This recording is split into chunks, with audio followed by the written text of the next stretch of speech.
Welcome to Her True Stories. If you enjoy this incredible tale of justice and revenge, please hit that subscribe button and ring the notification bell. You won't want to miss our next amazing story. My name is Amanda Nimson, and at 76 years old, I thought I knew everything there was to know about betrayal. I was wrong. Dead wrong. But this story isn't just about how my own daughter pushed me down the stairs when I discovered where my life savings had gone. It's about how I got my revenge and how sometimes the sweetest justice comes from the most unexpected places. Let me start at the beginning, when my world was still intact, even if it was built on lies I didn't yet know existed. I've lived in Millbrook, Connecticut my entire life. It's one of those picturesque New England towns where everyone knows everyone, where the maple trees turn brilliant red in October, and where secrets have a way of eventually surfacing like bodies in a lake. For 43 years, I worked as a librarian at the Millbrook Public Library, a job that suited my quiet nature and love of books. After my husband, Richard, died of a heart attack 7 years ago, that library became my sanctuary. Richard left me comfortable, not wealthy, but comfortable. Our modest two-story colonial on Elm Street was paid off, and between his pension, my savings, and Social Security, I could maintain my independence. Independence was everything to me. I'd seen too many elderly women become burdens to their children, and I was determined never to be one of them. My daughter Sarah was my pride and joy, or so I thought.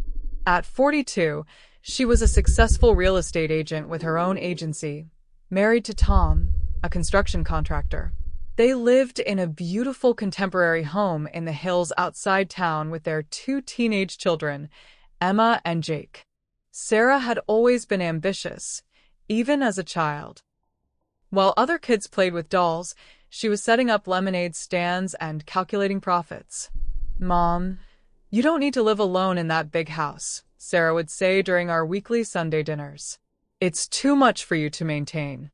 You should think about moving somewhere smaller, maybe one of those nice senior communities." I always brushed off her suggestions. At 76, I was still sharp, still healthy, still perfectly capable of managing my own life. I drove myself to the grocery store, tended my garden, and even volunteered at the library twice a week. The house held too many memories of Richard for me to abandon it. But Sarah was persistent. Every conversation somehow circled back to my living situation, my finances, my safety. She worried about me falling, about break-ins, about my aging furnace. Her concern felt genuine, and I was touched by what I perceived as her loving care for her mother. "I just want what's best for you, Mom," she'd say, squeezing my hand across the dinner table. "Tom and I have been talking. Maybe you should consider moving in with us. We have that guest suite downstairs. You'd have your privacy, but we'd be there if you needed anything." The idea had some appeal, I'll admit. The house did feel empty without Richard. Sometimes I'd catch myself setting 2 plates for dinner out of habit, and the silence could be overwhelming. But something held me back, some instinct I should have trusted more.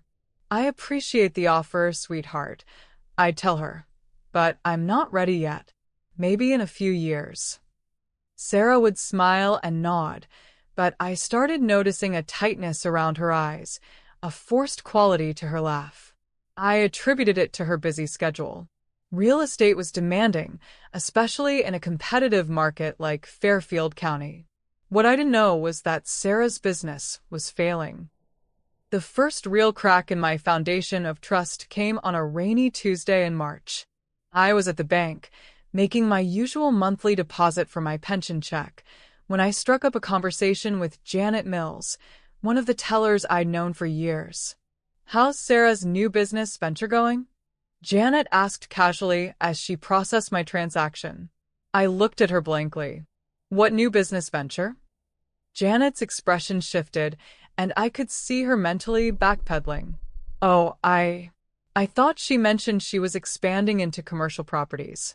She was asking about investment loans a few months ago." "Investment loans?" Sarah hadn't mentioned anything about expanding her business or needing loans. We talked regularly, and she always seemed to be doing well. Just last month, she'd shown up to dinner wearing an expensive new watch and talking about planning a family vacation to Europe. I must have misunderstood, I said, forcing a smile. But Janet's words lodged in my mind like a splinter. That evening, I called Sarah. So, How's business going? Great, Mom. Really busy. Actually, I'm showing a house right now. Can I call you back later? She never called back. Over the next few weeks, I found myself paying closer attention to our conversations, looking for clues about her financial situation.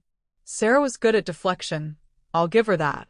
Whenever I asked specific questions about her work, she'd change the subject to my health, my house, my future plans. The second crack came during Easter dinner at Sarah's house. Tom seemed distracted, barely participating in conversation. When I complimented their new granite countertops, he gave Sarah a sharp look. Those weren't exactly in the budget, he muttered. Sarah laughed it off. Tom's always worrying about money. The business is doing fine. But I saw the way she shot him a warning glance, the way he retreated into silence for the rest of the evening. The third crack came when I ran into Margaret Foster at the grocery store. Margaret's daughter worked at the real estate office across from Sarah's agency. I hear Sarah's having some challenges, Margaret said in the hushed, conspiratorial tone that middle-aged women use when discussing other people's misfortunes. Katie says there are rumors about missed payments, angry clients. Such a shame. She always seemed so successful. I defended Sarah, of course. Rumors in small towns were often exaggerated or completely false. But Margaret's words joined Janet's in that growing pile of splinters in my mind. The foundation truly cracked the day I decided to surprise Sarah at her office with lunch.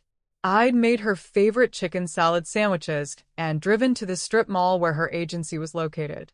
The parking lot was nearly empty, which seemed odd for a Tuesday afternoon. Through the large front windows, I could see Sarah at her desk, but she wasn't alone. A man in an expensive suit was leaning over her desk, pointing at papers. Even from the parking lot, I could see the tension in Sarah's posture, the way she kept shaking her head. The man's gestures became more animated, more aggressive. Sarah appeared to be pleading with him. I sat in my car, watching this drama unfold, unsure whether to go in or leave. The decision was made for me when the man suddenly swept the papers off Sarah's desk in an angry gesture and stormed out of the office. He passed within feet of my car, his face red with rage. Sarah sat alone at her desk for several minutes, her head in her hands. When she finally looked up, I could see she was crying. I never did give her those sandwiches. Instead, I drove home with the growing certainty that my daughter was in serious trouble and an uncomfortable suspicion that her increasing pressure for me to move out of my house wasn't motivated entirely by concern for my welfare. That night, I lay awake in the bed I'd shared with Richard for 38 years, staring at the ceiling and listening to the old house settle around me. The foundation of my trust in Sarah had developed cracks, but I still believed they could be repaired. I still believed that whatever problems she was facing, we could work through them together. I had no idea that she'd already found her own solution to her financial problems, and that solution involved separating me from everything Richard and I had worked a lifetime to build. The plan was already in motion. I just didn't know it yet. But I would learn. Oh, how I would learn. And when I did, I would make sure that Sarah learned something too, that her 76-year-old mother wasn't the helpless, naive woman she thought I was. I had lived through the death of my husband, raised a daughter as a working single mother after Richard's first heart attack left him disabled for 2 years, and survived more challenges than Sarah could imagine. She was about to discover that some foundations, once broken, can be rebuilt stronger than before. And some revenge is worth waiting 76 years to deliver. The phone call came on a Thursday morning in early May, while I was watering my prize-winning roses in the front garden. I almost didn't answer. The number was unfamiliar, and I'd grown wary of robocalls. But something made me hurry inside and pick up on the fourth ring. Mrs. Nimson? This is David Chen from First National Bank. I'm calling about your loan application. My loan application? I sank into Richard's old recliner, confusion washing over me. I'm sorry, but I haven't applied for any loans. There was a pause. I have paperwork here showing an application for a $150,000 home equity loan against your property at 42 Elm Street. The application was submitted 3 weeks ago with your signature and social security number. My blood turned to ice water. That's impossible. I never signed anything like that. Mrs. Nimson, I understand this might be confusing, but the application shows you as the sole applicant. Your daughter Sarah was listed as your financial power of attorney and co-signed the documents. Financial power of attorney. Mr. Chun, I need to see these documents immediately. When can I come in? I have an opening at 2 o'clock this afternoon if that works for you. I was there at 1:45, my hands shaking as I signed in at the reception desk. David Chun was a kind-faced man in his 30s who clearly sensed something was wrong from the moment I sat down across from his desk. He spread the loan documents out before me, and my worst fears were confirmed. There was my signature, or rather, a very good forgery of my signature, on multiple pages. My social security number, my address, my income information, all perfectly accurate. And there, as clear as day, was Sarah's signature as my power of attorney. Mr. Chun, I said, my voice steadier than I felt, I need you to understand something very clearly. I never signed these documents. I never gave my daughter power of attorney. This is fraud. His expression grew grave. Mrs. Nimson, these are very serious allegations. Are you absolutely certain? I pulled out my checkbook and wrote my signature on a piece of his notepaper. Even I could see the differences. The forged signature was close, but the in Amanda was subtly different, and my M's had a distinctive loop that the forgery lacked. Mr. Chen, has any money been disbursed from this loan? He consulted his computer screen, and I watched his face grow increasingly troubled. Yes, ma'am. The full $150,000 was transferred to an account at Millbrook Savings 3 days ago. The account holder is listed as Sarah Nimson Fletcher. The room spun around me. Sarah had stolen $150,000 using my house as collateral. My house, the home Richard and I had spent decades paying for, the place where we'd raised our daughter, the repository of every happy memory I had left. What are my options? I asked.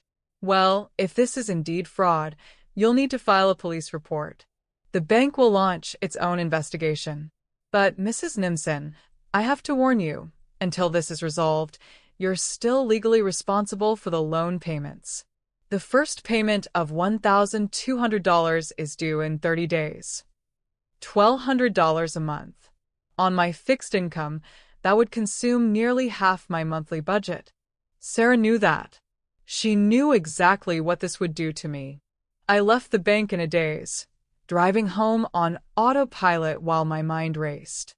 How long had Sarah been planning this? The power of attorney documents were dated 6 months ago. She must have been forging my signature for practice. The level of premeditation was staggering. When I got home, I went straight to my small home office and began going through my files with new eyes. Everything seemed to be in order, but then I found something that made my heart stop. My savings account statements for the past 6 months were missing. I called the bank immediately and requested copies. What I learned made me physically ill. Over the past half year, there had been 5 withdrawals from my savings account, each for amounts just under $10,000, the threshold that would trigger automatic reporting. Someone had been slowly draining my nest egg, $47,000 in total. The signatures on the withdrawal slips were forgeries too. I sat in my kitchen as the sun set, Staring at the evidence of my daughter's betrayal spread across the table. She hadn't just stolen from me. She'd been systematically robbing me for months while expressing concern for my welfare and pressuring me to move in with her. The cruelest part was that I now understood her endgame. She wanted me to lose the house to foreclosure, to become financially dependent on her. Once I was living in her guest suite, relying on her for everything, she would have complete control. I would be trapped, unable to expose her crimes without destroying my own security. It was a brilliant plan. Diabolical, but brilliant. But Sarah had made one crucial mistake. She'd underestimated her mother. I may have been 76, but I wasn't helpless. More importantly, I was angry. Angrier than I'd ever been in my life. This wasn't just theft. It was a betrayal that cut to the very core of the mother-daughter bond I'd thought was sacred. My phone rang. Sarah's name appeared on the caller ID. Mom. How was your day? I marveled at how normal she sounded, how easy the lies came to her. It was interesting, sweetheart. I had a meeting at the bank. A pause. Oh, everything okay with your accounts? Actually, no. There seem to be some discrepancies. Large withdrawals I don't remember making. And apparently someone has applied for a home equity loan in my name. The silence stretched so long I wondered if she'd hung up. When she finally spoke, her voice was carefully controlled. That sounds terrible, Mom. Identity theft is such a problem these days. You should probably report it to the police. The sheer audacity took my breath away. She was actually encouraging me to report her own crimes to the authorities. I'm thinking about it, I said. The bank suggested I start by talking to family members, making sure no one has been helping with my finances without my knowledge. Of course not, Mom. You know Tom, and I would never do anything like that. Listen, why don't you come over for dinner tomorrow night? We can talk about this more, maybe help you figure out what happened. That sounds lovely, dear. After I hung up, I sat in the gathering darkness of my kitchen and began to plan. Sarah thought she was so clever, but she'd forgotten something important. I'd been her mother for 42 years.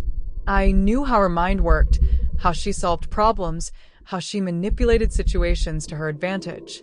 If she wanted to play games, I was ready to play. But this would be a game with my rules, and I intended to win. The first step was gathering more evidence. The second step was finding out exactly how deep her financial troubles ran. The third step would be setting a trap that would expose her crimes while protecting myself from further harm. And the final step? Making sure she paid for every penny she'd stolen and every moment of terror she'd put me through. Sarah had spent months planning my destruction. Now it was my turn to plan hers. I spent Friday preparing for battle, though Sarah would never suspect it. I dressed carefully for dinner, my navy blue dress with a pearl necklace Richard had given me for our 25th anniversary. I wanted to look like the trusting, vulnerable mother Sarah believed me to be. But hidden in my purse was a small digital recorder I'd bought that morning, along with copies of all the fraudulent documents from the bank. I'd also made a stop that would have surprised my daughter. The office of Patricia Holmes, the best private investigator in Fairfield County. Patricia was a former police detective who specialized in financial fraud cases. She was expensive, but after seeing the scope of Sarah's theft, I knew I needed professional help. I'd given her $5,000 from my emergency fund and a week to dig into Sarah and Tom's finances. Mrs. Nimson, Patricia had said, studying the bank documents, your daughter is facing some serious charges if this goes to court. Grand larceny, forgery, elder abuse. She could be looking at 10 to 15 years in prison. I'm not interested in sending her to prison, I'd replied. I want my money back, and I want to make sure she can never do this to anyone else. There must be other options. Patricia had smiled grimly. There are always other options. Let me see what I can find out about their financial situation. Knowledge is power, Mrs. Nimson. Now, as I rang the doorbell at Sarah's house, I felt that power humming beneath my skin. The recorder in my purse was voice activated, and I'd tested it thoroughly. Everything said that evening would be preserved for posterity. Tom answered the door, and I was struck by how haggard he looked. He'd lost weight, and there were dark circles under his eyes. When he hugged me, I felt the tension in his shoulders. Amanda. Good to see you. Come in. Sarah emerged from the kitchen wearing designer jeans and a silk blouse that probably cost more than my monthly electric bill. She kissed my cheek, and I marveled at how easily she maintained the facade of loving concern. Mom, you look wonderful. How are you feeling after yesterday's stress? Better, I said. I've been thinking a lot about what happened. Over dinner, an elaborate meal that must have cost $200 in ingredients, I carefully steered the conversation toward their finances. I complimented their recent home improvements, asked about their vacation plans, mentioned seeing a for sale sign at one of Sarah's listings. Business is actually a little slow right now, Sarah admitted. The market's been challenging. Oh, dear. Are you managing okay, financially? Tom shot Sarah a look that could have cut glass. We're managing. Actually, Mom, Sarah said, setting down her wine glass. Tom and I have been talking, and we think it's time to revisit our earlier conversation. About you moving in with us. Here it comes, I thought. Oh, with this identity theft situation, it's clear that someone is targeting you. You're vulnerable living alone. Here, we could keep an eye on your finances, help protect you from scammers. The irony was so thick, I nearly choked on my salmon. That's very thoughtful, but I'm not ready to give up my independence yet. Sarah leaned forward, her expression earnest. Mom, I know this is hard to hear, but you're not as sharp as you used to be. These financial discrepancies you mentioned, are you sure you didn't just forget making those withdrawals? Sometimes memory issues start subtly. My hands tightened on my napkin, but I kept my voice level. My memory is fine, Sarah. Of course it is, she said soothingly. But wouldn't it be easier to let Tom and me handle your finances? We could set up a simple system where your checks get deposited into our account, and we'd give you a monthly allowance for your expenses. That way, no one could take advantage of you. Tom was staring at his plate like it might spontaneously combust. Even he seemed uncomfortable with how brazen Sarah was being. I see, I said. And how much would this monthly allowance be? Oh, we'd be very generous. Maybe $800 a month? That should cover your personal expenses since you wouldn't have housing costs anymore. $800. Out of my $2,400 monthly income. She was planning to steal nearly 70% of my pension and Social Security. That does sound convenient, I said. But what about my house? I'd hate to lose it. Well, Sarah said carefully, the housing market is still strong. We could sell it and invest the proceeds for your future care needs. My future care needs. Translation: Sarah's current financial needs. Have you already had it appraised? I asked innocently. Sarah's cheeks flushed slightly. Just informally. Tom thinks it would sell for around $400,000. I nodded as if this was all perfectly reasonable, but inside I was marveling at the audacity. She'd already had my house appraised. She'd planned every detail of my financial destruction. There's just one small problem, I said, pulling the loan documents from my purse. Someone has already taken out a $150,000 loan against the house. I can't sell it until that's resolved. The color drained from Sarah's face. Tom looked up from his plate, confused. What loan? He asked. I handed him the documents and watched his expression change as he read. When he got to Sarah's signature, his face went ashen. Sarah, he said quietly, what the hell is this? I can explain. But Sarah was looking at me, not Tom, and I could see the moment she realized I knew everything. Please do explain, I said calmly. Because according to these documents, you've been my power of attorney for 6 months, and you've authorized a loan I never applied for. Tom was staring at his wife like he'd never seen her before. Sarah, tell me you didn't forge your mother's signature. It's not what it looks like, Sarah said desperately. Mom, you don't understand. We were going to pay it back. The business just needed a short-term injection of capital. I was going to tell you. When? I interrupted. When were you going to tell me? Before or after I lost my house to foreclosure? You weren't going to lose the house. Sarah snapped, and for the first time, her mask slipped completely. You were going to move in here, and we were going to handle everything. Without my consent. Without my knowledge. After stealing my savings account dry. Tom's head jerked up. Savings account. I pulled out the bank statements showing the unauthorized withdrawals. Tom read them in silence, his jaw tightening with each page. Jesus Christ, Sarah. $47,000? On top of the loan. We needed the money. Sarah was fully unraveled now, her voice rising. The business is failing, Tom. We're 3 months behind on our mortgage. The IRS is breathing down our necks, and you've been burying your head in the sand pretending everything is fine. So you decided to rob your mother? I was protecting our family. Mom doesn't need all that money. She lives like a pauper anyway. She was just going to leave it all to charity when she dies.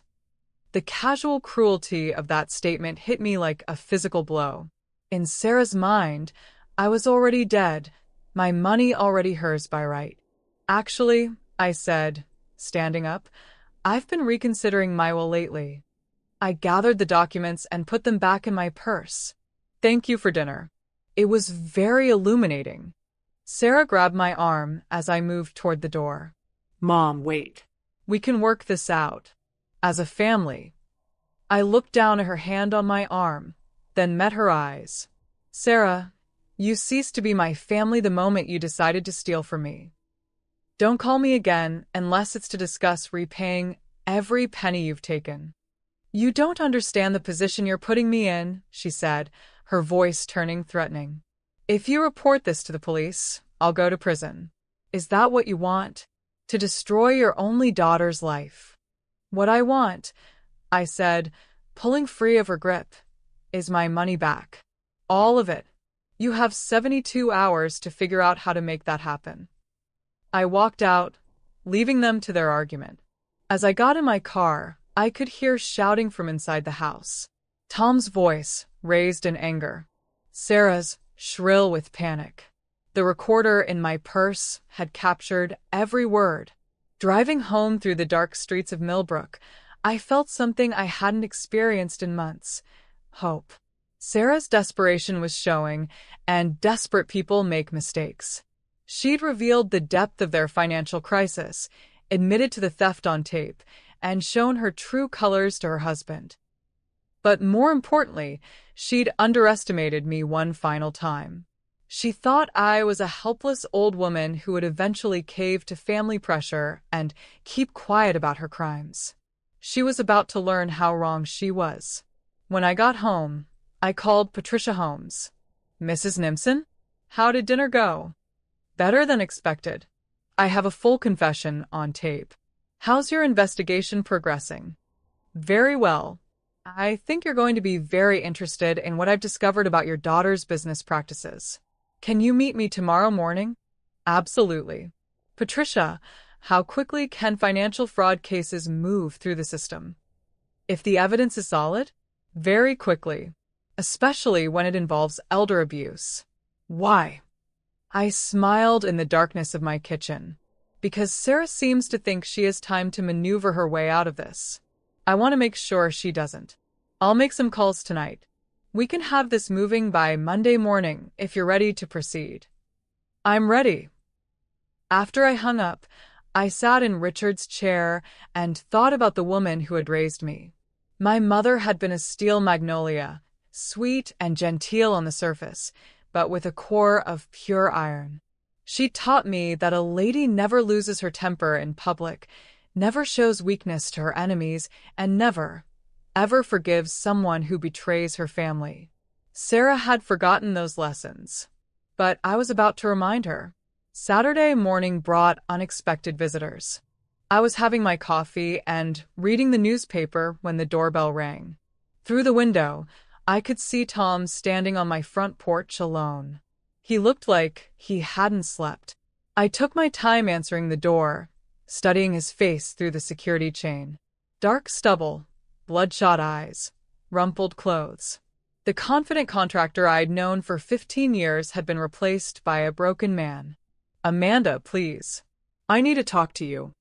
I let him in and gestured toward the living room.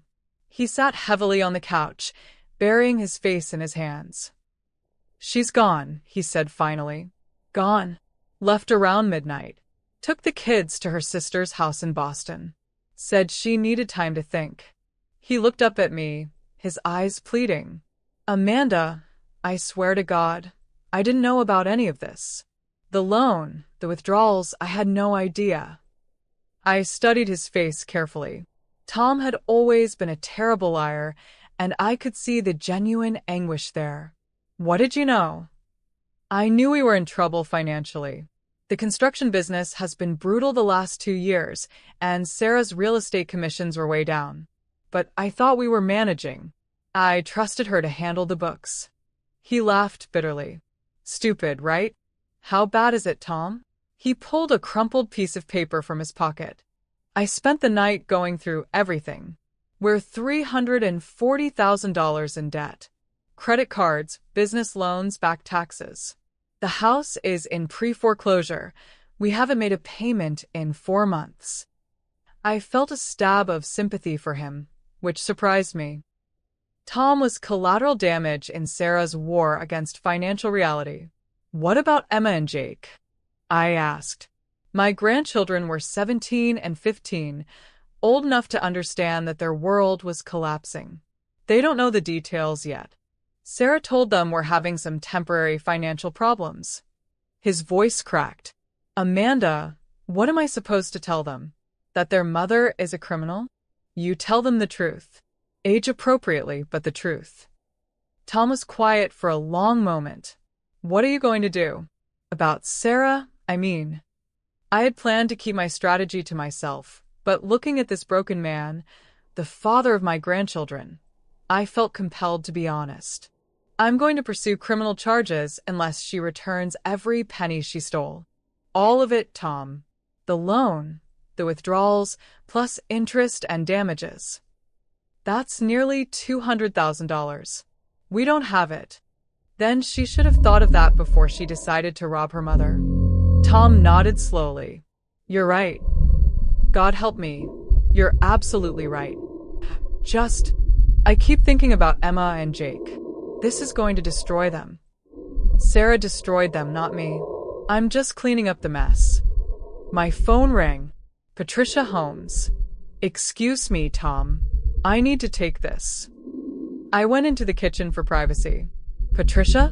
Mrs. Nimson, I've got some interesting developments. Can you meet me at my office in an hour?" "I'll be there." When I returned to the living room, Tom was standing by the mantel, looking at family photos. He picked up one from Emma's high school graduation last year, Sarah beaming with pride, her arm around our beautiful granddaughter. "She wasn't always like this," he said quietly. "The Sarah I married was ambitious, sure, but she was also kind, generous." I don't know when that changed. People don't change, Tom. They just get better at hiding who they really are. Patricia Holmes' office was in a converted Victorian house downtown, all hardwood floors and exposed brick walls. Patricia herself was an elegant woman in her 50s with silver hair and sharp blue eyes that missed nothing. "Mrs. Nimson, please sit down. What I'm about to tell you is going to be difficult to hear." She spread a thick folder across her desk. "Your daughter's financial crimes go far beyond what she's done to you. I've found evidence of at least 12 other instances of fraud over the past 18 months. My stomach dropped. 12. Real estate clients, mostly. She's been taking advantage of elderly sellers, manipulating contracts, skimming money from escrow accounts. The total amount we can verify is close to $400,000. I stared at the documents in shock. My God, how has she gotten away with it? Most of her victims don't even know they've been robbed yet. She's very good at selecting vulnerable targets and covering her tracks. But it's all starting to unravel. Patricia pulled out a timeline she'd created. The pattern started about 2 years ago, right around the time Tom's construction business began struggling. Small amounts at first, a few $100s skimmed from a closing here, an inflated commission there. But as their financial situation worsened, the thefts became more brazen. What about the real estate board? Doesn't she have oversight? She does, and that's the key to our strategy. I've been in contact with the state licensing authority. They're very interested in our evidence. If we can prove a pattern of fraud against clients, they'll not only revoke her license, but also pursue criminal charges that carry mandatory prison time. I thought about Emma and Jake, about the shame they would carry for the rest of their lives. Is there another way? Patricia leaned back in her chair. There might be, but it would require your cooperation in setting up a sting operation. What kind of sting? We let Sarah think she can negotiate her way out of this. Meanwhile, we record every conversation, gather more evidence, and give her enough rope to hang herself completely. The goal would be to get a full confession and a detailed accounting of all her crimes. I considered this. And then we give her a choice. Make full restitution to all her victims and accept permanent disbarment from real estate, or face criminal prosecution for the full scope of her crimes. It was elegant, I had to admit. Sarah would lose her livelihood and her reputation, but she might avoid prison if she cooperated fully. There's one more thing, Patricia said. I did some checking on your son-in-law. Tom's business troubles aren't entirely market-related. Sarah has been systematically draining his business accounts to fund her lifestyle and cover her losses. The man is essentially broke because his wife has been embezzling from him too. Poor Tom. He was as much a victim as I was. What do you need from me? I asked. Let her come to you. She will. She's desperate, and you're her only hope of avoiding prison. When she does, you'll be wearing a wire. I left Patricia's office with a strange sense of anticipation. The hunter had become the hunted, and Sarah didn't even know it yet. When I got home, there were 6 missed calls from Sarah on my answer machine. The messages grew increasingly frantic. Mom, please call me back. We need to talk. Mom, I know you're angry, but we're family. We can work this out. Mom, you don't understand what you're doing. If you report this, it won't just hurt me. It'll hurt Emma and Jake too. Mom, please. I'm begging you. Just give me a chance to explain. The final message was different. Sarah's voice was cold, controlled. Mom, I'm coming over tonight. We're going to settle this once and for all. I called Patricia immediately. She's coming here tonight. Perfect. I'll be there in 30 minutes with the recording equipment. As I waited for Patricia to arrive, I found myself thinking about the little girl Sarah had been. Bright, determined, always pushing boundaries, but never with genuine malice. When had that ambitious child become a woman capable of stealing from her own mother? Maybe Tom was wrong. Maybe people could change, given the right pressures and the wrong choices. But if Sarah thought she could intimidate me into silence, she was about to learn that some changes worked both ways. Her 76-year-old mother had some surprises left in her. Patricia had just finished attaching the tiny recording device to my blouse when Sarah's car pulled into my driveway. Through the window, I could see her sitting in the driver's seat for several minutes, gathering courage or perhaps rehearsing her arguments. Remember, Patricia whispered, let her do most of the talking. Ask open-ended questions. Try to get her to admit to specific amounts and dates. Patricia slipped out through the back door just as Sarah rang the front doorbell. I took a deep breath, smoothed my skirt, and went to face my daughter. Sarah looked terrible. Her usually perfect hair was disheveled, her makeup smeared from crying. The designer clothes were wrinkled, as if she'd slept in them. "Mom," she said, stepping inside without invitation. "Thank God you're home. We need to talk." "Of course, dear. Would you like some tea?" No, y. She stopped, studying my face. "Why are you being so calm about this?" I settled into my favorite chair and gestured for her to sit on the couch. "What would you have me do, Sarah? Scream? Cry? Fall apart? I don't know. React somehow. Your daughter just confessed to stealing from you, and you're offering me tea. You're right. Let me react properly." I folded my hands in my lap and looked directly at her. "Sarah Elizabeth Nimson Fletcher, you have stolen nearly $200,000 from your mother. You forged my signature, violated my trust, and planned to make me homeless. How exactly should I react to that?" Her composure cracked slightly. "It wasn't supposed to happen like this. I was going to pay it all back." When?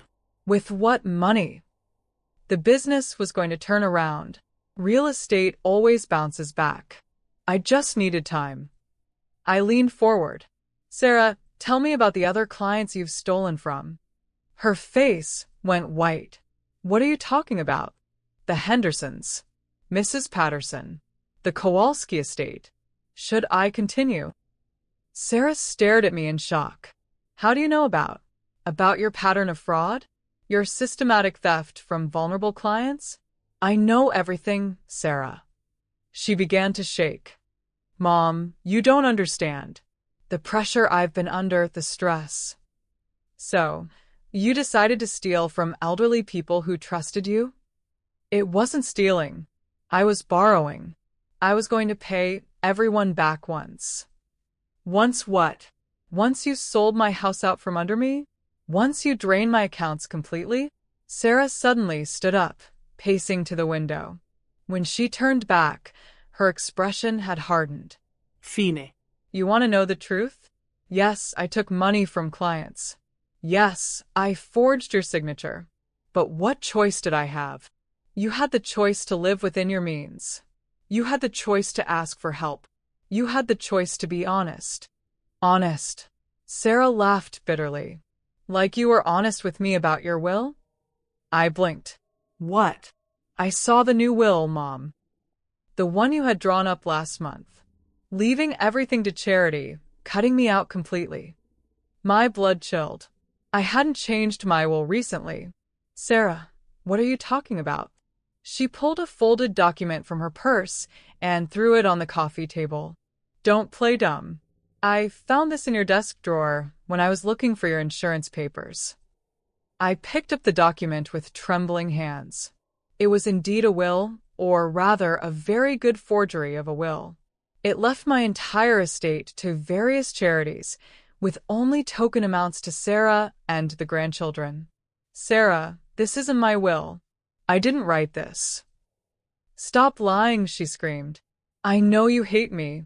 I know you think I'm a failure. Well, guess what? I don't need your money anymore. I've already taken what's rightfully mine." The pieces suddenly clicked into place. Sarah hadn't just been stealing from me. She'd been justifying it by creating a fake will that made her believe she was being disinherited. She'd manufactured her own motive. "Sarah, sit down. Let me show you something." I went to my desk and pulled out my real will, the one Richard and I had drafted years ago. It left everything to Sarah, with trust funds for the grandchildren. Sarah's face crumpled as she read it. But this other will? You created it, didn't you? To justify what you were doing to me." She collapsed onto the couch, sobbing. "I don't know what happened to me. I started out just borrowing a little bit from the escrow accounts. Then the business got worse, and Tom's job started drying up, and I couldn't pay it back. So I borrowed more. And then you came after me. I saw an opportunity. You have all this money just sitting there, and you live like you're poor. I thought, I thought if I could just get control of your finances, I could invest it properly, make it grow, pay everyone back. By forging my signature and stealing my home. I was going to take care of you. You would have been comfortable in our house. The kids love you. It would have been perfect. I stared at my daughter, this woman I'd raised, loved, sacrificed for, and felt something die inside me. Sarah, do you hear yourself? You're still trying to justify stealing from your mother. It's not stealing when it's family. It's exactly stealing when it's family. It's worse than stealing because you're also destroying the relationship. Sarah wiped her eyes, and I could see her shifting tactics. Mom, please. I know I made mistakes, but if you report this to the police, Emma and Jake will be devastated. Is that what you want? To destroy your grandchildren's lives. The manipulation was so transparent, it was almost insulting. My grandchildren's lives are being destroyed by their mother's choices, not by my response to those choices. But if you just let me work this out. How? You're $340,000 in debt. Your real estate license is about to be revoked. Tom's business is failing. Where exactly is this money going to come from? Sarah's eyes darted around the room, and I could practically see the wheels turning. The house. Your house is worth $400,000. If we sell it, If you sell it and give me the proceeds, I can pay everyone back and start over. I couldn't believe what I was hearing. Even now, caught red-handed, she was trying to con me out of more money. Sarah, let me make something very clear. You will not get one more penny from me. In fact, you're going to return every penny you've already stolen. Her expression turned ugly. And if I don't, then you go to prison. You wouldn't do that to your own daughter. I stood up, decision made. Try me. Sarah stood too, and for a moment I saw something dangerous flash in her eyes. Mom, you need to be very careful here. Accidents happen to elderly people living alone. Falls downstairs. Heart attacks from stress. The threat was unmistakable, and ice ran through my veins. But I kept my voice steady. Is that a threat, Sarah? It's a reality check. You're 76 years old, living alone in a big house. If something happened to you, who would know? Who would care? I walked to the front door and opened it. Get out, Mom. Get out of my house. Now. Sarah grabbed her purse, her face twisted with rage. You're going to regret this. I'm not going down alone. Yes, you are, I said quietly. Because unlike you, I'm not a criminal. After she left, I sat in my living room shaking. Patricia emerged from the kitchen where she'd been listening. Did you get all that? I asked. Every word, including the threats. Patricia's expression was grim. Mrs. Nimson, I think we need to accelerate our timeline. Your daughter is becoming desperate, and desperate people are dangerous. What do you recommend? We take everything we have to the district attorney's office first thing Monday morning. The threats she just made, combined with the financial evidence, should be enough for an arrest warrant. I nodded, feeling simultaneously relieved and heartbroken. Patricia, what about Emma and Jake? They'll survive this. Children are more resilient than we give them credit for. And they'll be better off in the long run knowing the truth about their mother. That night, I lay in bed thinking about the conversation. Sarah's transformation from my loving daughter to a woman capable of threatening my life was complete. The child I'd raised was gone, replaced by someone I didn't recognize. But I was done being a victim. Sarah had made her choices, and now she would face the consequences. Tomorrow, I would make some choices of my own. And Sarah was going to discover that her elderly mother had learned a thing or two about playing hardball. Monday morning arrived gray and drizzling, matching my mood as Patricia and I walked into the Fairfield County District Attorney's office.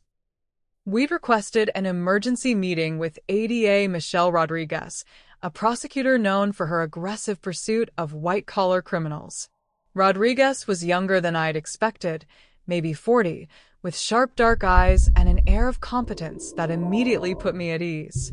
She listened to our presentation without interruption, studying the evidence Patricia had compiled. "Mrs. Nimson," she said finally, "this is one of the most comprehensive financial fraud cases I've seen in years.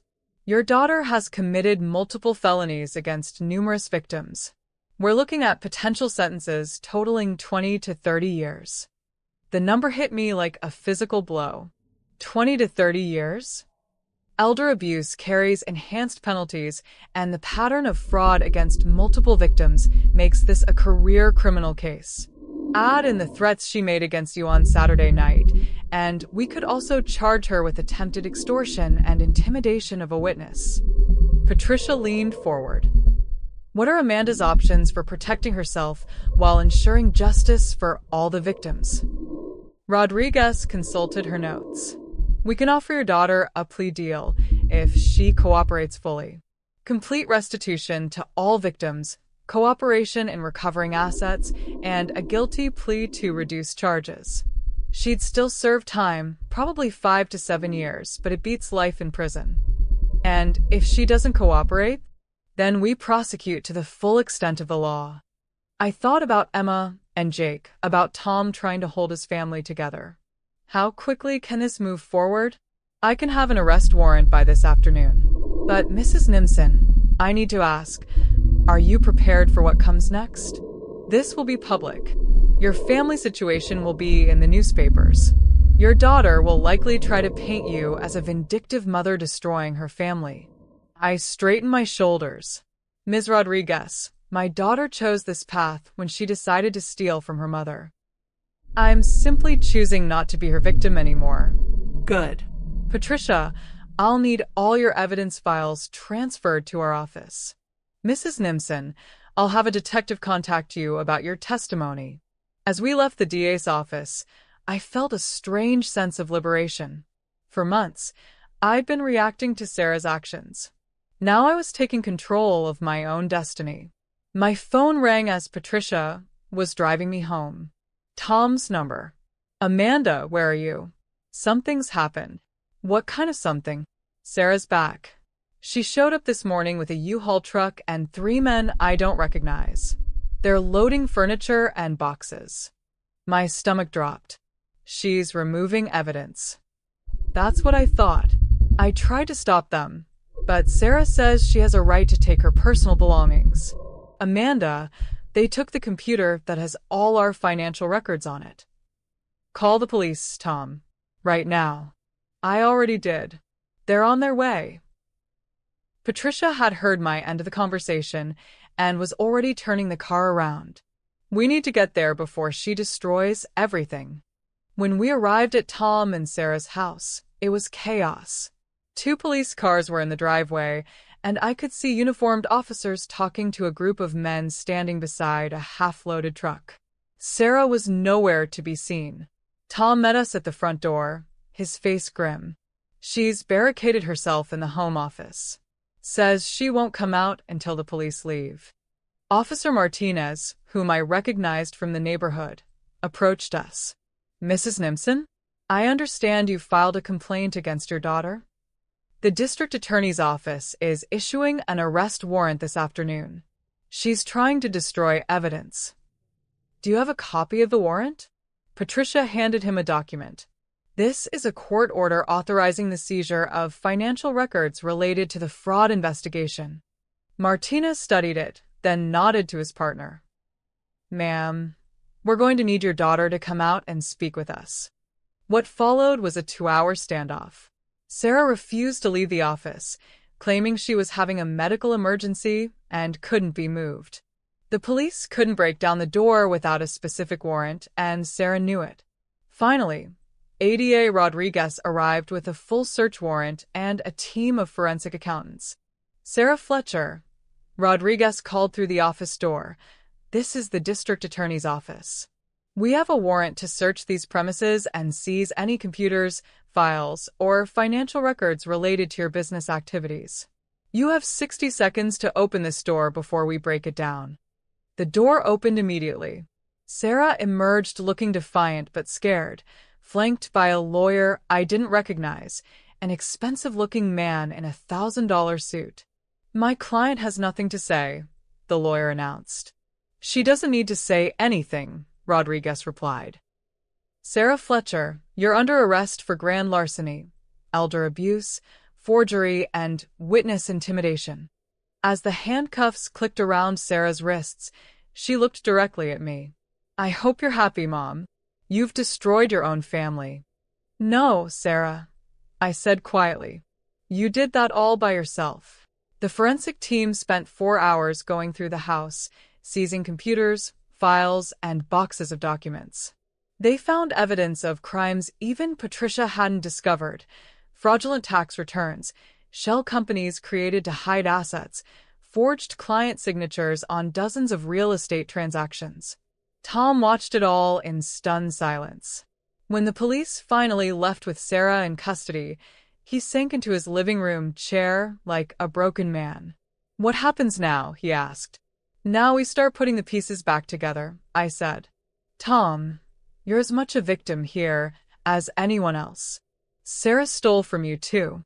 But the house, the business, it's all gone." Patricia sat down across from him. "Actually, it might not be.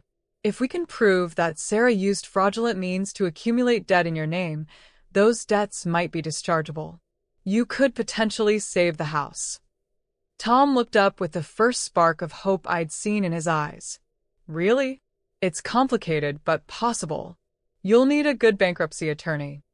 I thought about Emma and Jake, about the hell their teenage years were about to become. "Tom, the kids, how are they handling this?" "They don't know yet. They're still at Sarah's sister's house. I have to drive to Boston tonight to tell them their mother has been arrested." He buried his face in his hands. "How do I explain this to them?" "The same way you explained their grandfather's death," I said. "With love, honesty, and the promise that you'll get through it together." That evening, I sat in my kitchen with a cup of tea and the local newspaper. Sarah's arrest had made the front page.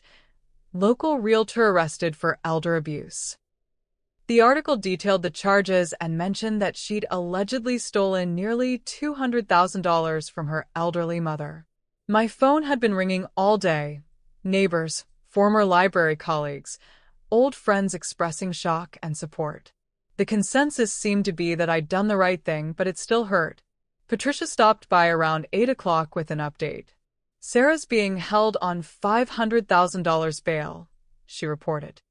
Her lawyer tried to get it reduced, but the judge was concerned about flight risk given the severity of the charges. "So she'll stay in jail?" "Unless someone comes up with $50,000 for a bail bondsman. Given her financial situation, that seems unlikely." I felt a complex mix of emotions: satisfaction that justice was being served, but also sadness that it had come to this. "Patricia, I want to make sure all of Sarah's victims get their money back. How do we make that happen?" "The court will order restitution as part of any plea deal. The question is whether there are enough recoverable assets to make full restitution possible." "What if there aren't?" Patricia was quiet for a moment. "Then the victims, including you, will have to accept partial repayment and the satisfaction of seeing Sarah held accountable." As I prepared for bed that night, I realized that the hardest part wasn't over. It was just beginning. Sarah would likely be in prison for several years. Emma and Jake would need support and guidance. Tom would have to rebuild his life from scratch.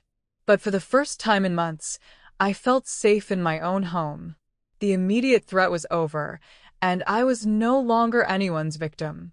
In the morning, I would start the process of reclaiming my life and helping my family heal from the damage Sarah had done. But tonight, I would sleep peacefully, knowing that justice was finally being served. The call came at 6:30 a.m., jolting me from the first peaceful sleep I'd had in weeks. ADA Rodriguez's voice was tense. "Mrs. Nimson, we have a problem. Your daughter posted bail this morning." I sat up in bed, instantly alert. "That's impossible. You said she needed $50,000. Someone wired the money at midnight. We're trying to trace the source, but it appears to have come from an offshore account. My blood ran cold. Where is she now? Unknown. She was released an hour ago, and she's not at her house. Mrs. Nimson, given the threats she made against you, I think you should consider staying somewhere else for a few days. After hanging up, I immediately called Tom. No answer. I tried his cell phone, then the house phone again. Nothing. Patricia arrived within 20 minutes of my call, her face grim. I've been monitoring police scanners.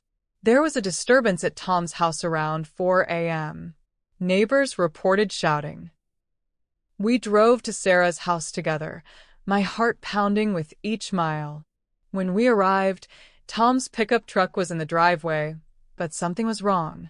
The front door was standing open, and there were obvious signs of a struggle. Overturned furniture, broken glass, papers scattered across the lawn. We need to call the police, Patricia said, pulling out her phone. But before she could dial, Tom appeared in the doorway. His face was bruised, his shirt torn, and he was moving carefully, as if in pain. Tom. I rushed toward him. What happened? Sarah, he said simply. She came back around 4 a.m. with those same men from yesterday. They wanted the external hard drives from my computer, the ones the police didn't find. Did you give them to her? I tried to, but I'd hidden them at my mother's house yesterday before the police arrived. When I told Sarah that, he touched his swollen jaw. She didn't take it well. Patricia was already on the phone with 911. Tom, did they say where they were going? Sarah kept talking about Mexico. Something about having accounts there that the police would never find. My mind raced. If Sarah fled the country, she could disappear forever, leaving her victims with no hope of recovering their money. Tom, those hard drives, what's on them? Everything. Banking records, client files, shell company documents. Sarah thought she was so clever, but she kept records of every transaction. Within minutes, police cars were swarming the house. Detective Morrison, who was leading the investigation, questioned Tom extensively about the morning's events. Mr. Fletcher, did your wife give any indication of her specific plans? She said something about a boat, that they were going to take a boat to Mexico tonight. Morrison nodded grimly. We'll alert the Coast Guard and Border Patrol. But Mrs. Nimson, I have to be honest, if she makes it out of the country, extradition from Mexico is complicated. The next few hours were a whirlwind of activity. Police put out a BOLO alert for Sarah's car. The FBI was contacted because of the potential for international flight. And Patricia began working her contacts to freeze any accounts Sarah might try to access. At noon, my phone rang. Sarah's number. Answer it, Detective Morrison said, quickly setting up recording equipment. Keep her talking as long as possible. I picked up the phone with shaking hands. Hello, Sarah. Mom. Her voice was eerily calm. I wanted to say goodbye. Where are you? Somewhere safe. Somewhere you'll never find me. Sarah, it doesn't have to be this way.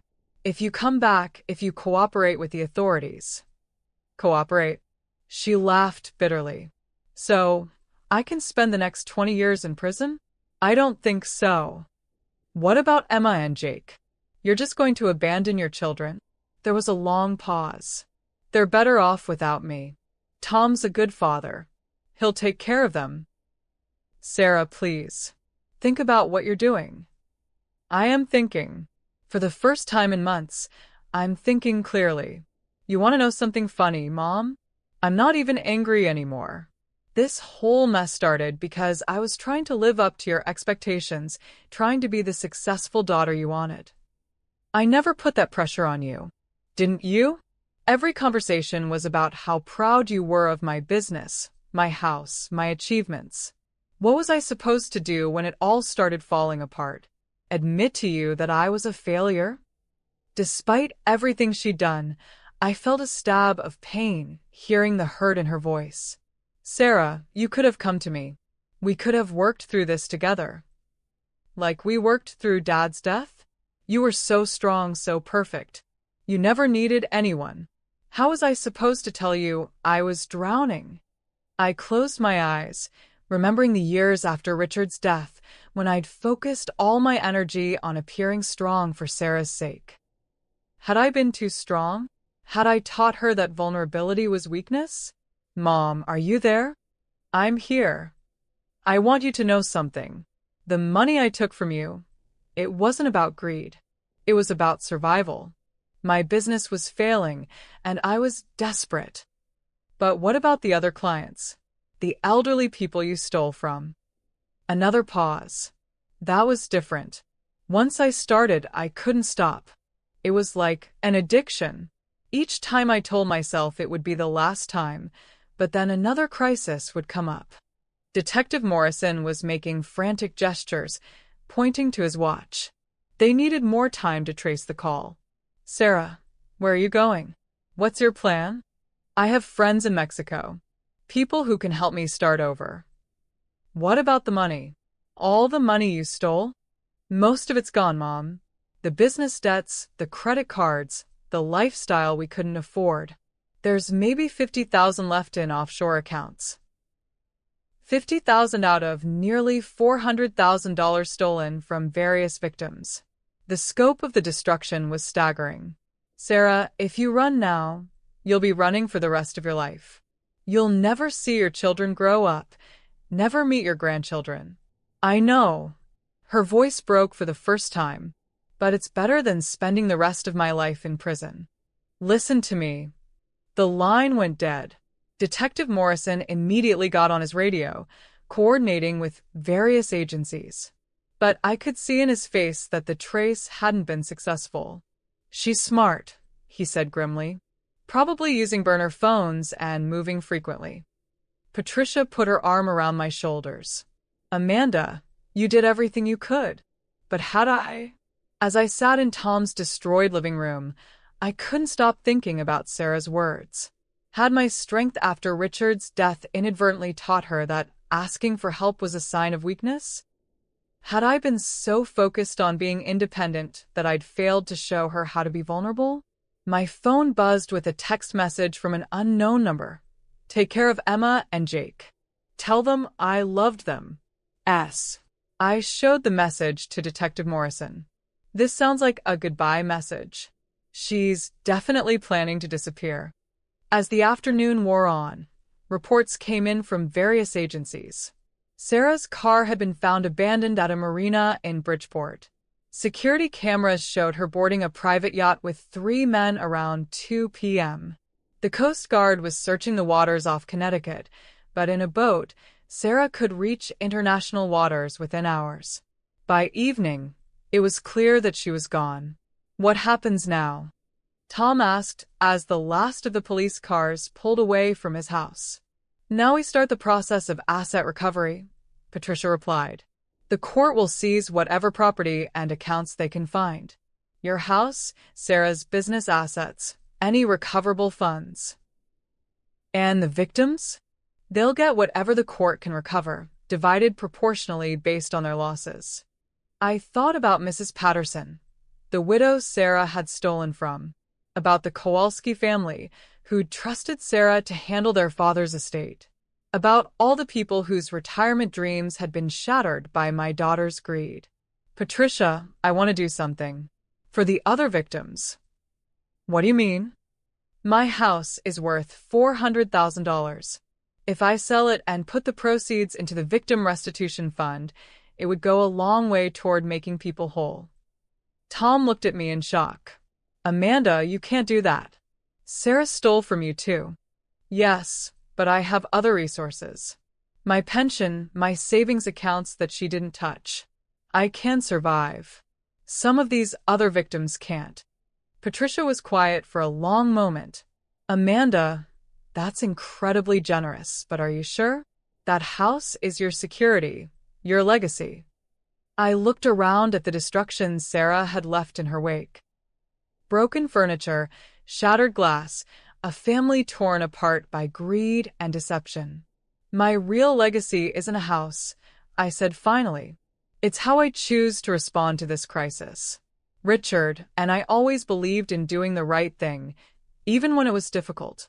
Especially when it was difficult. That evening, as I sat alone in my kitchen, I realized that Sarah's escape had actually simplified things for me. I no longer had to wrestle with conflicting emotions about prosecuting my own daughter. She'd made her choice, and now I was free to make mine. Tomorrow, I would call a realtor and put my house on the market. I would make sure that everyone Sarah had hurt got some measure of justice, even if she escaped it herself. Sarah thought she'd won by disappearing with the last of the stolen money.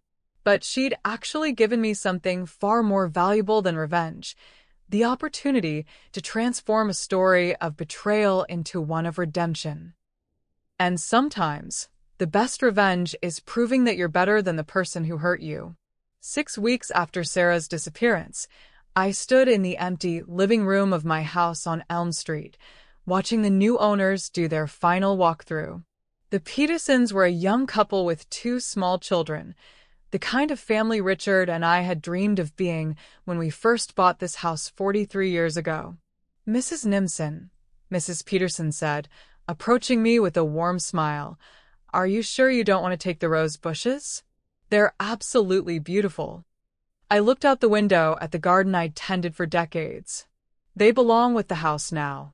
Besides, where I'm going, I won't have room for a garden that size. The closing had gone smoothly, netting $387,000 after fees and commissions. Combined with the $47,000 the court had recovered from Sarah's accounts, it meant that every one of her victims would receive full restitution, plus interest. Patricia had called it unprecedented. "In 20 years of financial fraud cases, I've never seen anything like this," she'd said. "Victims usually recover pennies on the dollar, if anything." But for me, it felt like the only possible choice. These weren't numbers on a spreadsheet. They were real people whose lives had been shattered by my daughter's crimes. Mrs. Patterson, the 82-year-old widow Sarah had stolen $23,000 from, had cried when I told her she'd be getting her money back. The Kowalski family could finally settle their father's estate. Mr. and Mrs. Henderson could pay for the medical bills Sarah's theft had forced them to put on credit cards. Tom picked me up after the closing, helping me load the last of my belongings into his truck. He'd been staying in a hotel since Sarah's disappearance, unable to bear living in the house where she'd assaulted him. "Have you heard anything from the FBI?" I asked as we drove across town. "Nothing concrete. They think she made it to Mexico, but the trail goes cold in Cancun. She could be anywhere by now." I'd been surprised by how little I thought about Sarah's whereabouts. The sharp pain of her betrayal had settled into a dull ache, like the arthritis in my knees, always there, but manageable. And the kids? Tom's expression darkened. "Emma's angry at everyone. Sarah for leaving, me for driving her away, you for destroying the family. Jake's just confused. He keeps asking when Mom is coming home." My heart broke for my grandchildren. At 17 and 15, they were old enough to understand the legal complexities, but too young to process the emotional devastation. Emma had refused to speak to me since Sarah's arrest, viewing me as the villain in her mother's story. "They'll come around," I said, though I wasn't entirely convinced. "Give them time." Tom pulled into the parking lot of Sunset Manor, the assisted living community where I'd decided to start my new life. It wasn't a senior community Sarah had always pushed. That place had been far too expensive and institutional. Sunset Manor was smaller, more intimate, with an emphasis on active living rather than medical care. My new apartment was a spacious one-bedroom unit with a small balcony overlooking the community gardens. After 43 years of maintaining a house, the idea of having someone else handle repairs and yard work was liberating. "Mom," Tom said as we unloaded boxes, "I still can't believe you're doing this. You could have kept the house, made Sarah's victims wait for restitution from the court. Tom, at my age, I've learned that money is just a tool. You can use it to build things or destroy them. I chose to build. He was quiet for a moment, then hugged me tightly.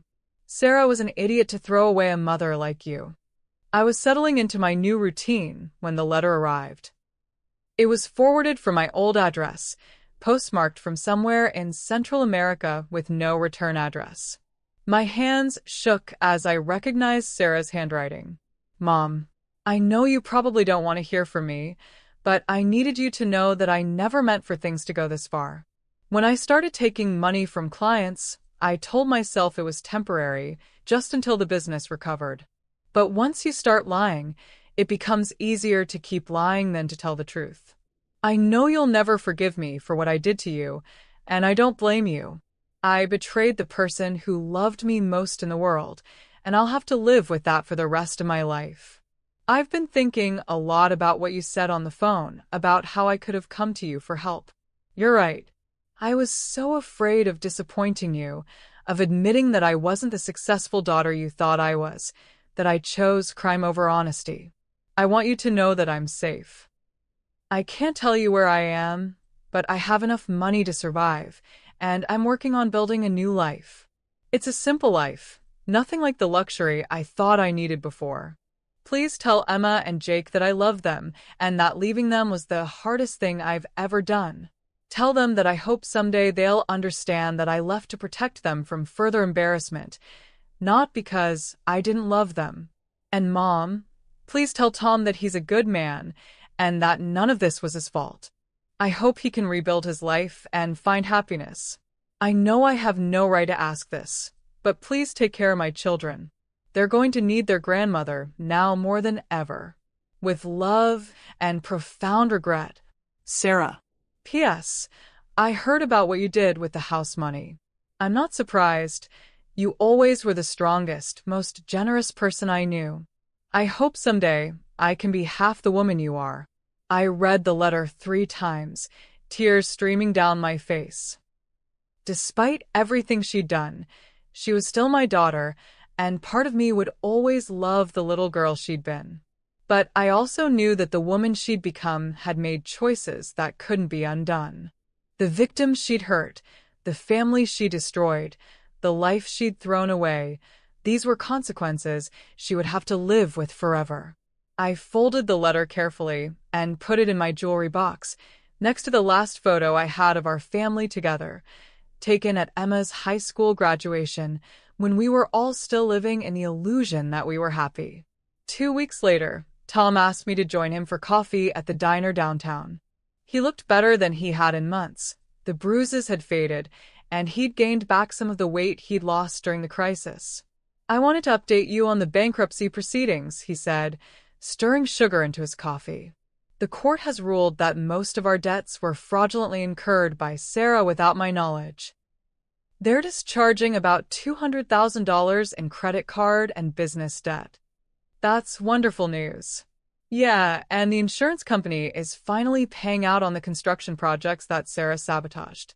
Turns out she'd been billing clients for work that was never completed, then pocketing the money. The insurance will cover the completion costs. So, you'll be able to keep the house? Actually, I've decided to sell it.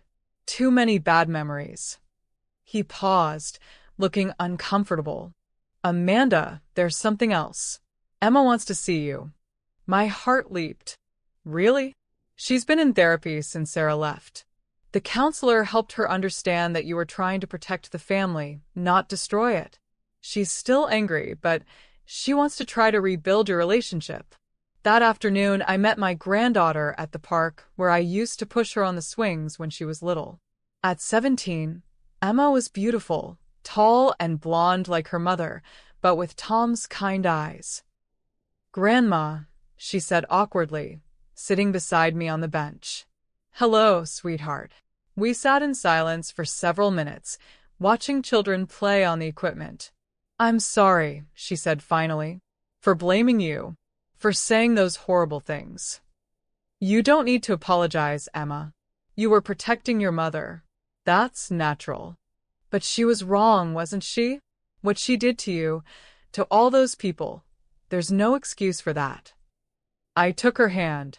Your mother made some very bad choices, but that doesn't mean she never loved you. People are complicated, Emma. They can love you and still hurt you. Do you think she'll ever come back? I considered the question carefully. I don't know. But I know that you and Jake are going to be fine. You have your father and you have me, and we're going to make sure you both get through this. Emma leaned against my shoulder, and for the first time in months, I felt hope for our family's future. 1 year after Sarah's disappearance, life had settled into a new rhythm. I'd made friends at Sunset Manor, fellow retirees who appreciated my bridge skills and my willingness to help organize community events. My health was good, my finances stable, and most importantly, my relationship with Emma and Jake was healing. Tom had sold the house and moved into a modest apartment closer to his work.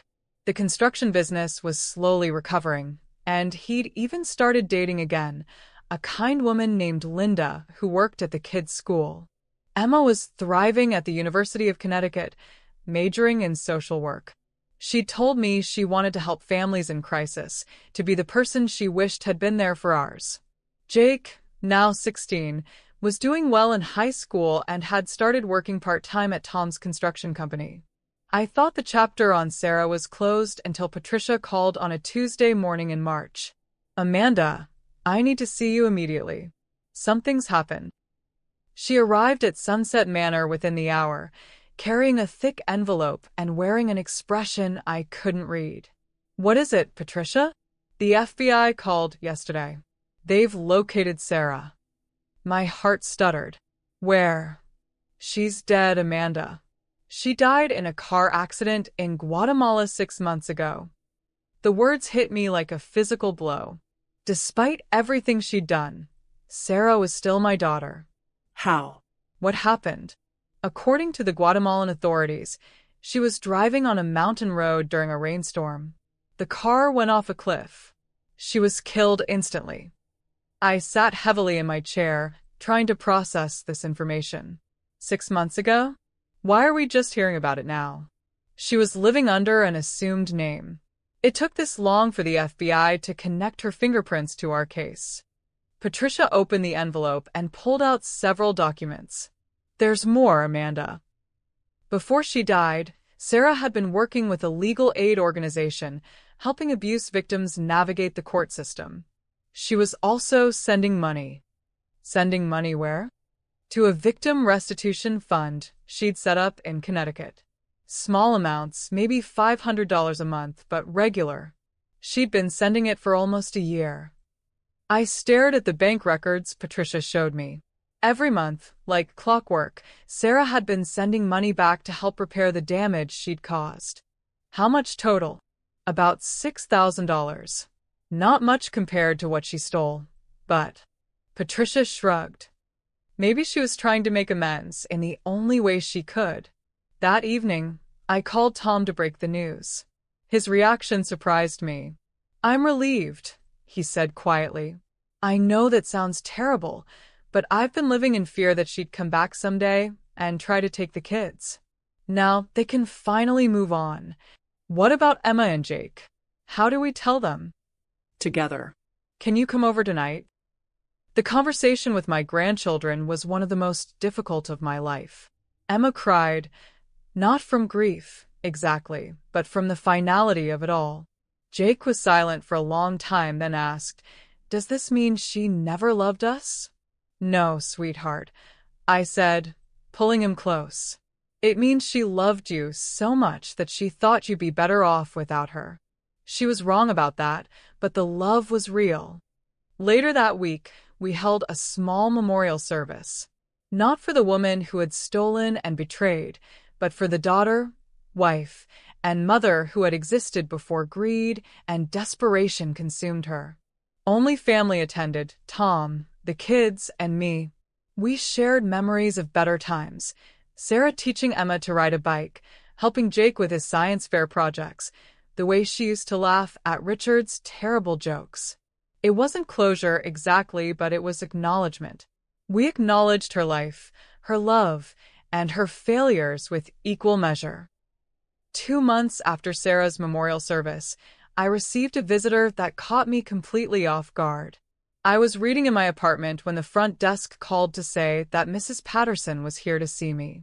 Ruth Patterson was the 82-year-old widow Sarah had stolen $23,000 from, money Ruth had saved to pay for her late husband's medical bills. I'd met her briefly during the victim restitution proceedings, but we'd never spoken at length. "Mrs. Nimson," she said as I welcomed her into my apartment, "I hope you don't mind me dropping by unannounced." "Not at all. Please call me Amanda. Can I offer you some tea?" As I prepared tea in my small kitchen, Ruth examined my apartment with obvious curiosity. "This is lovely. Much cozier than those big assisted living places. I like it here. It's peaceful." Ruth settled into my reading chair with a sigh. "Amanda, I came to thank you." "Thank me? For giving up your house to make sure we all got our money back. I know what that place meant to you. I lost my family home too when my husband got sick. It's not just money, it's memories." I sat across from her, touched by her understanding. "Ruth, what your daughter did to you, to all of us, was unforgivable. I couldn't make it right for everyone and still sleep at night." "That's just it," Ruth said, leaning forward. "You could have. Legally, you didn't owe us anything. Your daughter stole from you too, but you chose to help us anyway." We talked for over an hour, sharing stories about our children, our marriages, our losses. As Ruth prepared to leave, she surprised me again.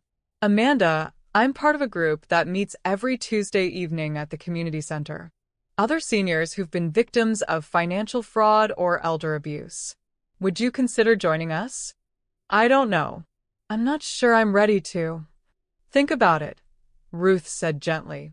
"Sometimes the best healing comes from helping others heal." The following Tuesday, I found myself walking into the Millbrook Community Center's small conference room. About 15 people sat in a circle, men and women ranging from their 60s to their 90s, all with the same wary expression I'd worn for months after discovering Sarah's theft. Ruth introduced me to the group. "This is Amanda Nimson. Some of you might recognize her name from the news coverage of the Fletcher case." A murmur ran through the room. These people knew my story, knew what my daughter had done. "Amanda," Ruth continued, "chose to sell her family home to make sure all of Sarah Fletcher's victims received full restitution. She turned a story of betrayal into one of healing. For the next 2 hours, I listened to stories that made my heart ache. Grandparents who'd lost their savings to fake charity scams. Widowers bilked by romance fraudsters.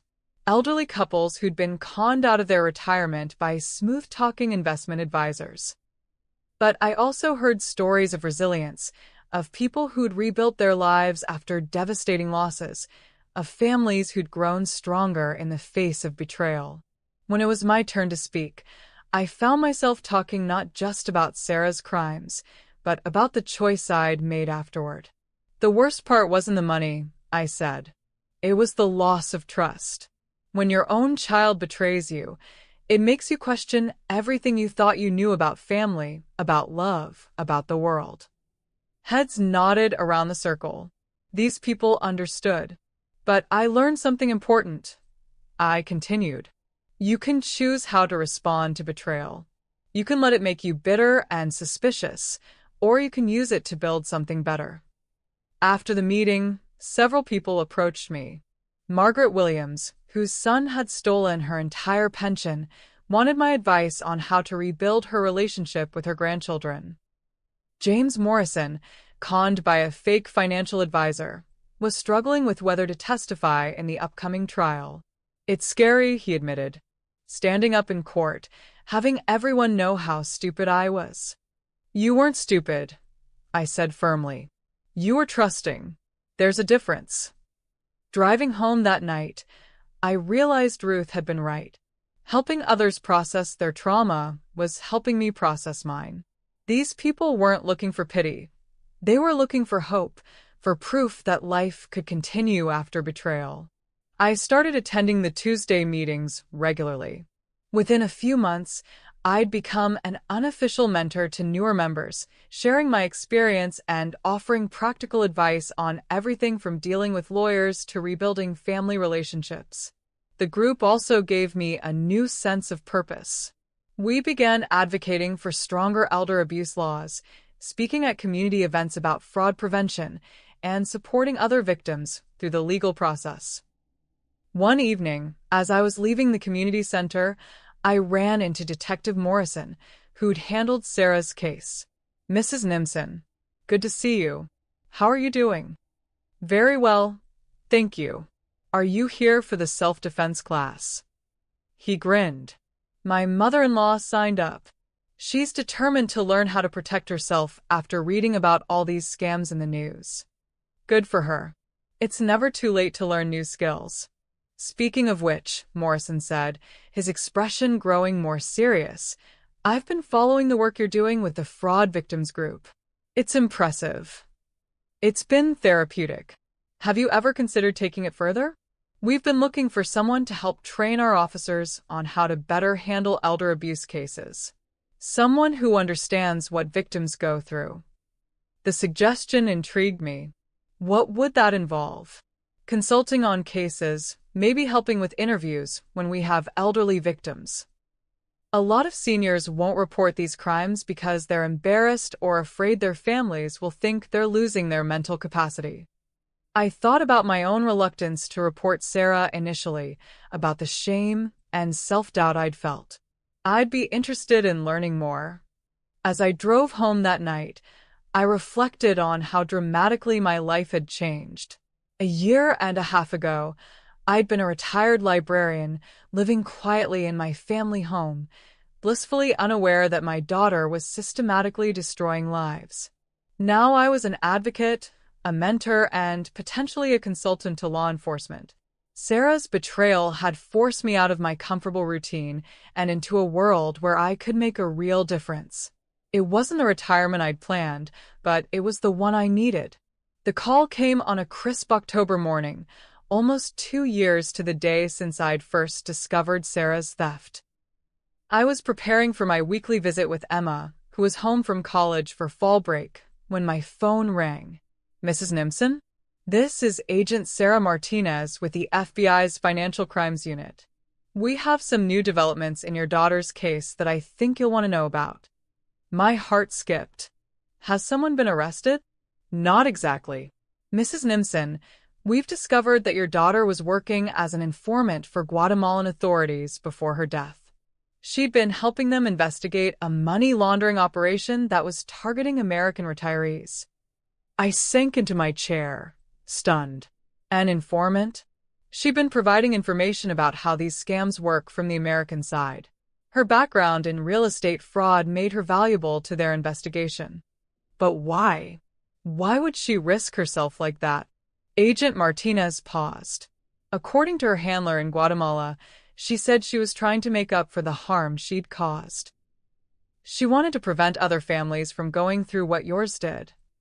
After hanging up, I sat in my apartment staring out at the community gardens, trying to process this new information about my daughter.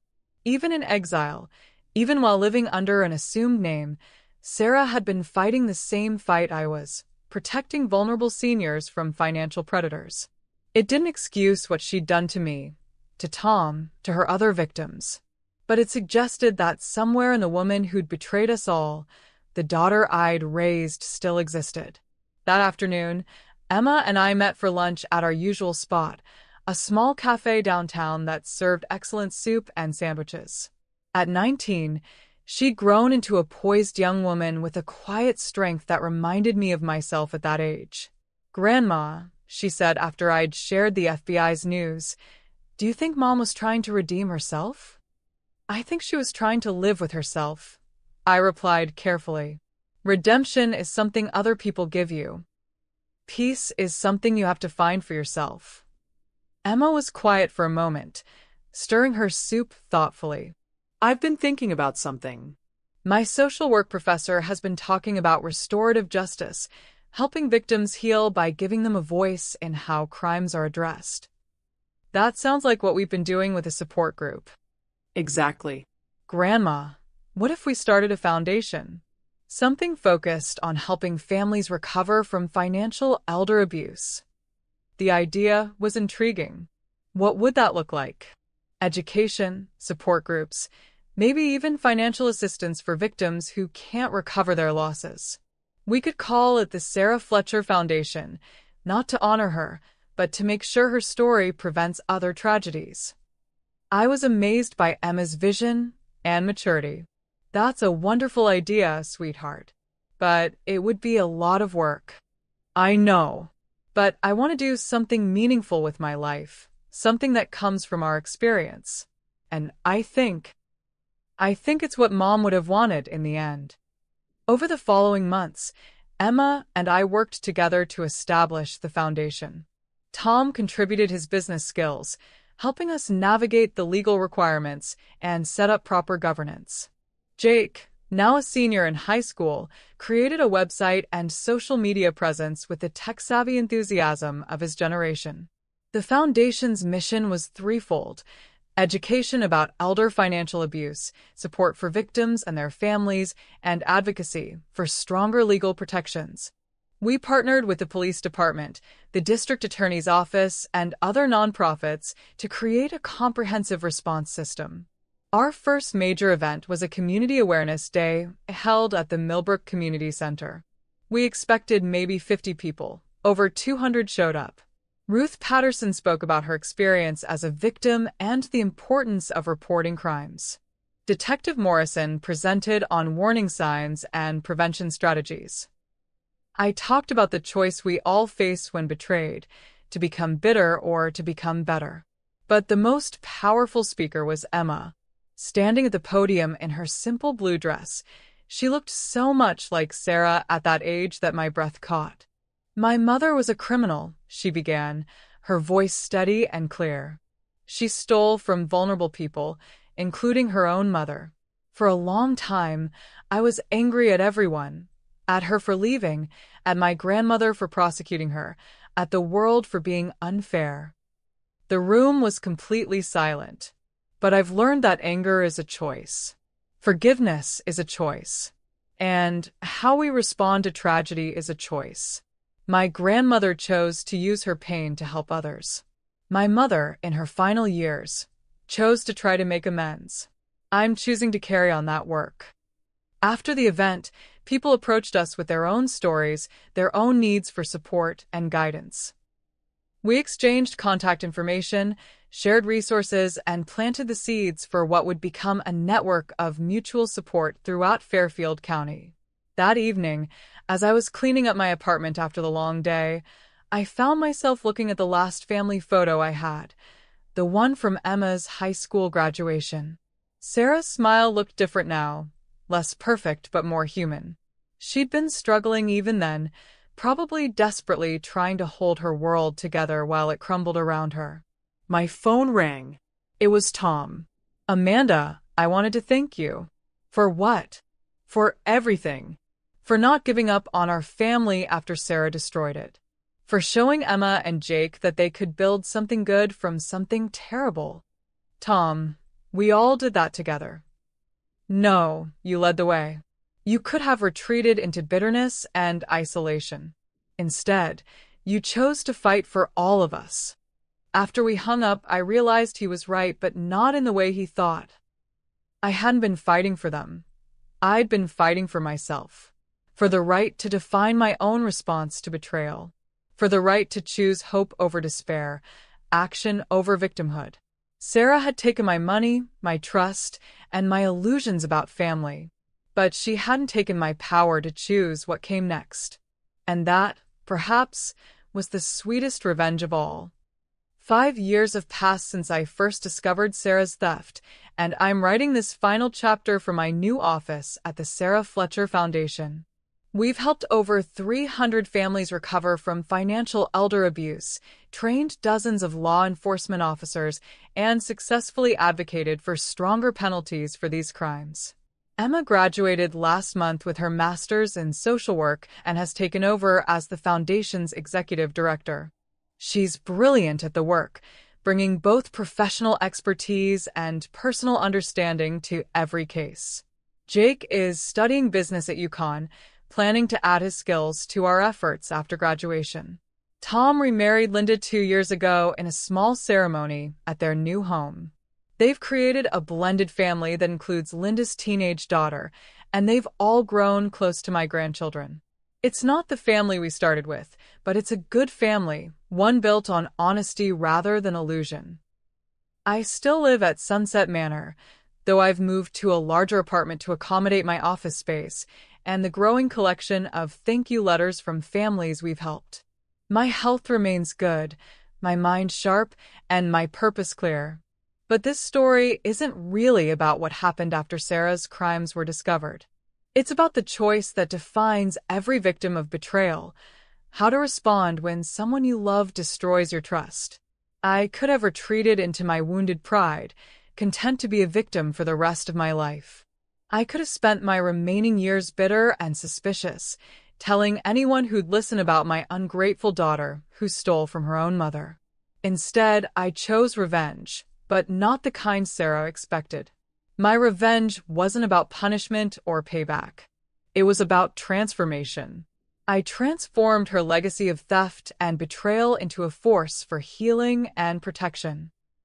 I took the worst thing that had ever happened to me and used it to prevent the same thing from happening to others. Every family we help is a victory over Sarah's crimes. Every dollar we recover for victims is money stolen from her destructive legacy. Every person who reports elder abuse because of our education efforts is someone she can never hurt. That's the revenge I chose, to make her failure fuel other people's success. I received one final letter from Sarah, written before her death, but only delivered to me last year through the FBI. In it, she wrote, "Mom, I know I can never undo the damage I caused, but I hope someday you'll find a way to use what happened to us for something good. You always were better at building things than I was at destroying them." She was right. I was better at building than she was at destroying. 3 months ago, I was diagnosed with early-stage breast cancer. The doctors are optimistic, caught early, highly treatable, good prognosis. But it's reminded me that time is finite, even for the strongest among us. Emma was devastated when I told her, but I reminded her of something important. I'm not afraid of dying anymore. I'm afraid of dying before the work is finished. We've prevented hundreds of families from experiencing what we went through. We've recovered millions of dollars for victims who thought their money was gone forever. We've trained law enforcement officers to handle these cases with compassion and expertise. But there are still predators out there, still vulnerable seniors being targeted, still families being destroyed by financial abuse. The work isn't finished. It may never be finished. But that's okay. The foundation will continue after I'm gone. Emma and Jake will carry it forward, along with the dozens of volunteers and staff members who've joined our cause. Sarah thought she could destroy our family with her greed and betrayal.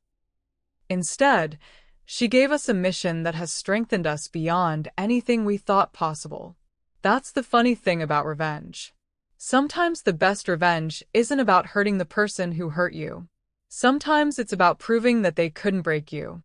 Sometimes the best revenge is simply living well. If you enjoyed Amanda's incredible story of transformation and justice, please subscribe to her true stories and hit that notification bell. We share amazing tales of strength, resilience, and triumph every week. Your support helps us bring you more inspiring stories like this one. Thank you for being part of our community, and remember, it's never too late to turn your pain into purpose. This story is dedicated to all the survivors of elder financial abuse who choose healing over hatred, action over anger, and hope over despair. Your strength inspires us all.